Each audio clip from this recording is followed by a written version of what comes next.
বিশ্ব ইজতেমায় জুমার নামাজ আদায় করতে টঙ্গীর তুরাগ তীরে ঢল নেমেছে লাখো মুসল্লির। মশগুল ইবাদতে তারা শুনছেন দেশি বিদেশি বক্তাদের বয়ান।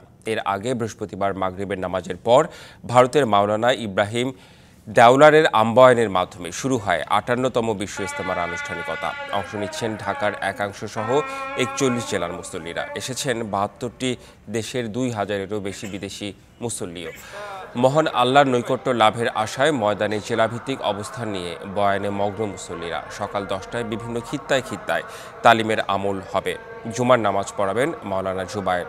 মুসল্লিদের নিরাপত্তায় কাজ করছে আইনশৃঙ্খলা বাহিনী। ২ ধাপে ৫ই ফেব্রুয়ারি পর্যন্ত চলবে জুবায়ের পন্থীদের আয়োজন।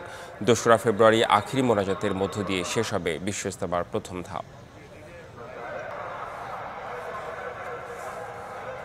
তাবলিগ জামাতের ৫৮তম বিশ্ব ইজতেমার প্রথম পর্বের আরও খবর জানাতে সেখান থেকে যুক্ত হচ্ছেন সহকর্মী আরিফুল ইসলাম।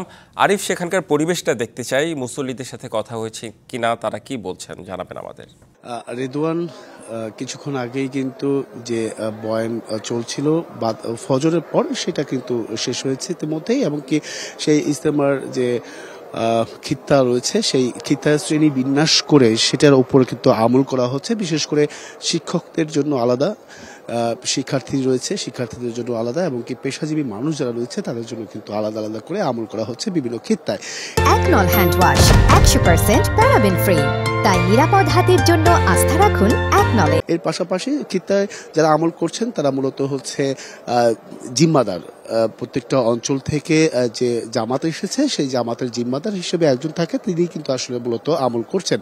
আর এই আমলটা চলবে বেশ কিছুক্ষণ বা বেশ সময়, কিছু নামাজ, জুমা নামাজ যেহেতু আছে সেই জুমা নামাজ আগ পর্যন্ত সেই আমলটি খিত্তাতে চলবে। পরবর্তীতে আবার বয়ান শুরু হবে। সেই বয়ানের পরবর্তীতে যে আনুষ্ঠানিকতা সেগুলো পরবর্তীতে আমরা জানিয়ে দেওয়ার চেষ্টা করব। তবে জুমা নামাজ যেহেতু আজকে, সেক্ষেত্রে শুধুমাত্র যে তাবলিগ জামাতের সাধারণ মুসলমান যারা আছেন তারা যে এসেছেন শুধু তারাই নয়, জুমা নামাজে অংশ নিতে ঢাকার আশেপাশে বিভিন্ন জায়গা থেকে এই লোকজন আসছেন, মানুষজন আসছেন জুমা নামাজ আদায় করার জন্য। কারণ তাদের একটাই কথা যে এই জুমা নামাজে যে দোয়া চাওয়া হবে সেটা অবশ্যই আল্লাহর হেদায়েত দান পাবেন, এমন প্রত্যাশা বা এমন আশা নিয়েই কিন্তু তারা এসেছেন এবং কি জুমা নামাজ আদায় করবেন। এর পাশাপাশি যেটা হচ্ছে যে ইমান এবং কি দিনের আমলে দিনের রাস্তা যাতে সহজ হয়, এর পাশাপাশি ইসলামের দাওয়াত যাতে করে সাধারণ মানুষের কাছে পৌঁছে দেওয়া যায় সেই বিষয়টিও কিন্তু তারা